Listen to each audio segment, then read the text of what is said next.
Hey y'all, it's Lindsay. Good morning. How are you doing today? It is time to get back in the saddle with the low carb keto way of eating, which is what I share here mostly on my channel. If you're new, I do like to do recipe videos, what I eat in a day videos. Sometimes I'll pop in a grocery haul. I do like to chat about my health and wellness quest in various live videos or Wellness Wednesdays that I am very inconsistent with these days.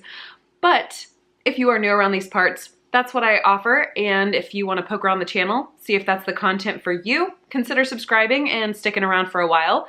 For my returning viewers, I was out of pocket for a little over a week due to traveling for the holiday, the Thanksgiving festivities and all that jazz. So we did go down to Texas. I'm originally from Texas, and we visited with my side of the family. It was a lot of fun for the first half of the trip. The second half of the trip was a little bit more stressful because one of my children fell ill, and now my other two children are following right behind her. And so if you hear a lot of coughing in today's video, I apologize in advance. Not entirely sure what we caught. And when I say the we, obviously my children are an extension of me. I'm not presently ill, nor did I fall ill while I was in Texas. I don't know how chatty I'm gonna be today. I don't know how involved I'll be with sharing what I eat today, but my wholehearted intention is that I share with you what I am eating to be back in the saddle with the keto thing. It's a great day. It's a great day. For breakfast today, I am trying to pull together some kind of pancake recipe from, the ether, which is why you see all of this mess back here.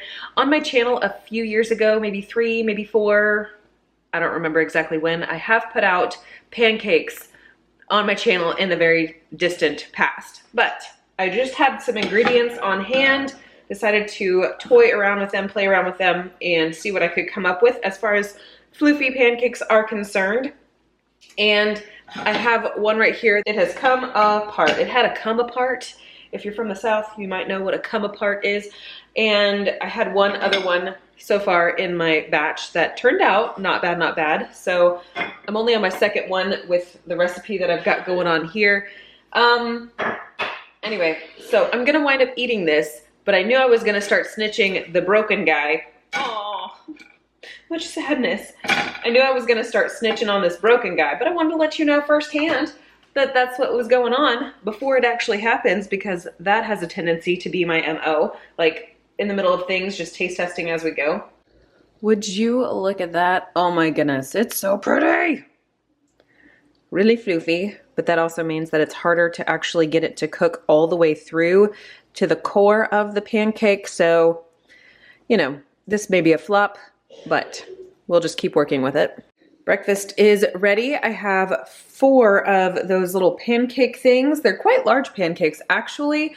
The 5th one did get broken up, as I showed you, and I did nibble on that while I was cooking the rest. I have a cup of coffee that I have also been drinking, black coffee there, and I decided to make myself some strawberry chocolate milk. So for this, I took a half scoop of the Perfect Keto collagen in chocolate, because that was open, and then my all-time favorite, the strawberry MCT oil powder. Love, love, love that product. Consume it almost daily.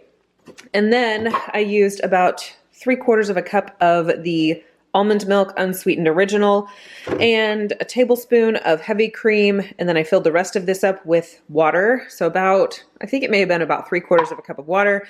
Used my rechargeable milk frother, and I'm gonna have the chocolate milk. I'm gonna have the pancakes. I'm gonna have finish this coffee rather, and see where that lands me. It is a weekday right now, and we homeschool our children, which means typically this time of morning we would be actively working toward education.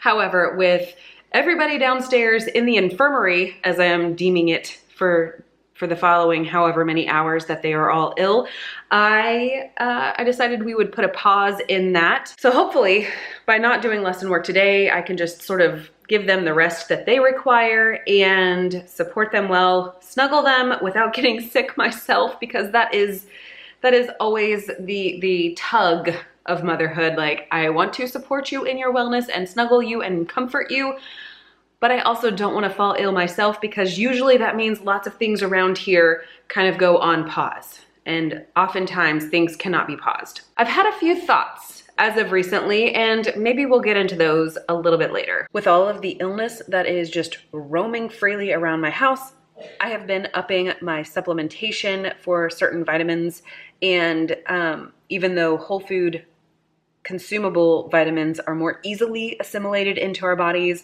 a little bit of supplementation every now and again can be very advantageous. And in order to consume those, I'm gonna go ahead and mix up an electrolyte drink. I'm gonna use the Element Orange Salt today.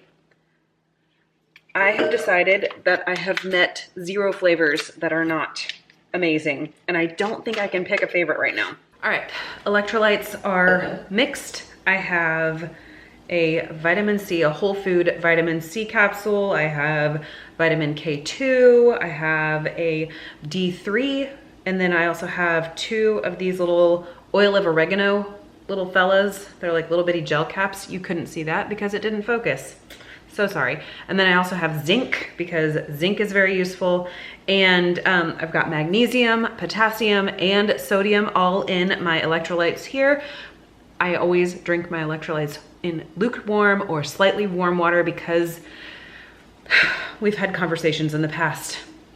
I just prefer room temperature water at the coldest on a regular basis. It's very abnormal for me to love cold water. I also find that taking that many supplements at one time goes down easier when the water is warm. You know how some days you're a lot hungrier than other days? And today I'm not that hungry. Today is not that day. I am not starving. I think it might have something to do with the fact that I have been running around trying to comfort children, hopefully not getting sick myself, and drinking the electrolytes. That breakfast of those pancakes was super filling, and it's been like 6 hours. So that's a thing. For a while, I have really been thinking through, where is my health and wellness quest going? Where am I right now with it? What has it been in the past? Which period of my quest seemed to be the most impactful and effective? What is my actual goal?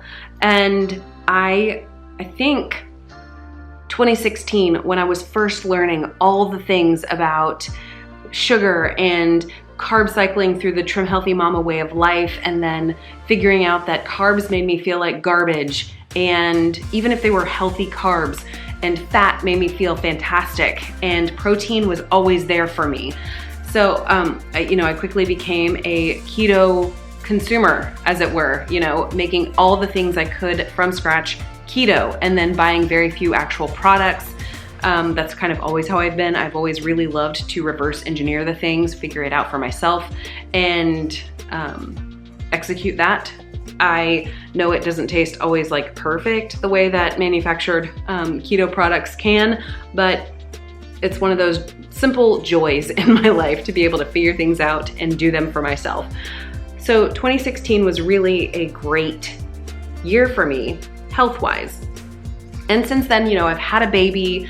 I did Trim Healthy Mama during my pregnancy and during nursing my baby. And then once we weaned her, I went back to the keto thing, and I had a conversation back in 2018. Will this work again? Will this keto-friendly way of life work again? Does the keto diet work once and then never again? Or can I get those same results or achieve that same feeling in my body of health and strength and wellness? Can I achieve that again? And basically, since that point, I have been attempting to nuance and tweak the way that I eat to get back there. This year, 2022, has presented many exciting things for me and my husband, my family at large. We have gone on a variety of international trips. We bought this house and sold our old house. There's been a lot of things that have sort of disrupted the health and wellness quest, if you want to kind of view it like that. They've all been fantastic things, but getting back into the low carb keto way of eating and mind frame, it takes a little bit of time. It takes my skin time to sift through whatever I ate in Scotland or in Sicily or wherever. There's time associated with it all. It's a bit of a process. And I've kind of gotten hung up in the minutia of it all. I've kind of gotten hung up in the chemistry, in the details. I've fallen back into some habits that I thought were not beneficial for me, but seemed to be very easy. Otherwise, I wouldn't fall back into them. I'm talking about the pecans and the pepper jack cheese and the snacky kind of foods that are all low carb friendly, mind you. But I've gone a little bit further into the fact that super high protein, when it is whey protein for me, apparently exacerbates any kind of hyperactivity symptoms that I have. I went Ketovore and that kind of seemed to throw me on a little bit of a detour. I went dairy free for a short period, which also detoured me. I went back to super high fat and detour and detour and detour and detour. Say the word properly, Lindsay. And Nisha often will say N equals 1, which I love that because it is so true. I also know that my variables for equaling 1, for equaling health and wellness, there's a vast number of variables in that equation. And I kind of get hung up on one variable at a time. I got wicked hung up on protein and let the other variables fall apart or slide. I've never really gone back to a high carb way of eating. That just does not compute in my mind. But allowing my fats to sort of like not be as balanced with my protein when I was high protein.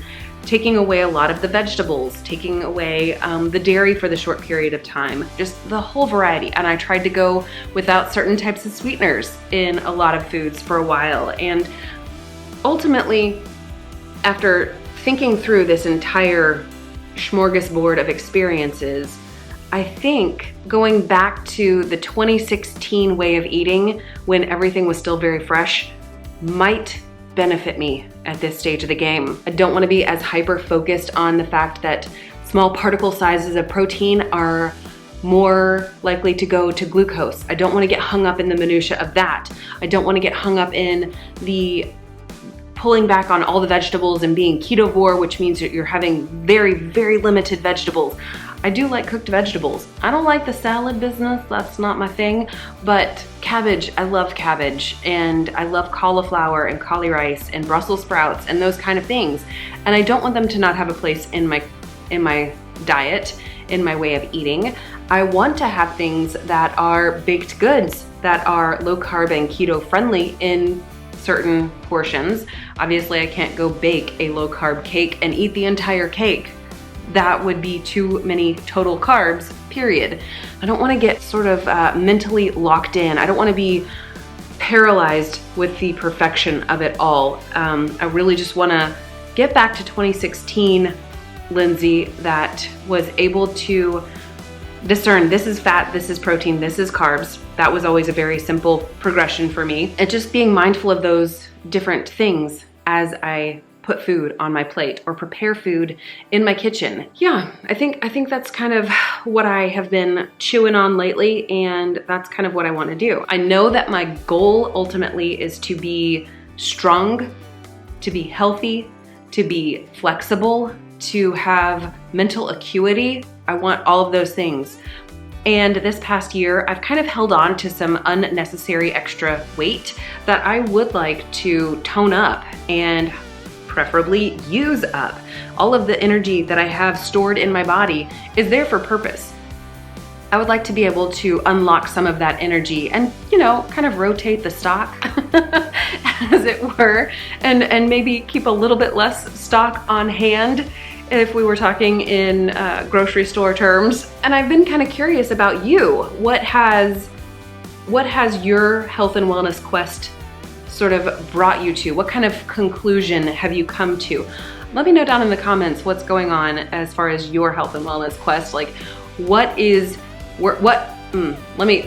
sort of clarify here. What have you noticed works and gives you results that you wish to carry forth into the next stage of this quest? Yeah. Y'all, I'm starved. And my girls are not eating tonight. All three of them are just, they have no appetite yet, so that is what it is. But we are having leftovers. I don't have an official name for this, but it's essentially a take on chicken and rice, kind of like the forgotten chicken bake that you do with real rice. I don't have a recipe for this just yet. I kind of just pulled it out of thin air the other day when I made it. I want to cook it one more time based off what I remember doing and see if it turns out the same way. And then if it does, I will bring you a recipe video on this. But it's cauli rice. There's like a cream mixture in the rice. There is some cream cheese in there, lots of seasonings, and then some chicken thighs that have seasonings as well. So that's going to be the dish there. And then I've got water over here. And I don't think this will be sufficient for me, but I have some El Ruderai yogurt in the refrigerator cooling. It just finished probably about 3 hours ago. So I might have a yogurt with some Perfect Keto cereal as a final meal. I am hungry again, so I pulled out that El Ruderai yogurt that I have, and I did about a half cup of the yogurt. It's technically fermented dairy, not yogurt, but for simplicity's sake, we're calling it yogurt. I added half a scoop of the Perfect Keto strawberry MCT oil powder, and I added, that looks like about half a cup of the honey nut cereal. I'm gonna go eat that. I have a cup of decaf coffee. I've put about a tablespoon of cream in that, and it looks pretty pale to me, but it may have been a heavier splash than I typically do, but we're gonna roll with it. I generally reserve cream for my evening or my afternoon cup of coffee, and I didn't even have an afternoon cup of coffee today, which is not my usual, so I don't know what's going on. Or do I? I believe that whatever it is that the girls have for sickness, it is coming after me hard. So I don't know. My fear is that I'm going to be the next one down for the count. And I'm praying that my husband also does not fall victim to this sickness, because based on the way that it manifested in my children, I don't want to deal with it. I don't want to have it. Adults with fevers usually tend to suffer a little bit harder, it seems, than children with fevers. They sometimes seem to just like bounce around as if there's nothing going on, especially my 5-year-old. She has a fever and she starts to feel a little bit better. You know, like it might go from being 102 to like 100, and all of a sudden she's like a totally different kid. And I'm like, if I have a temperature over 99.8, I am dying. So, I don't know. Kids are very resilient. That's gonna do it for me tonight. I'm gonna have YouTube suggest a couple videos for you to watch next if you feel so inclined. And hopefully I'll see you soon in the next one.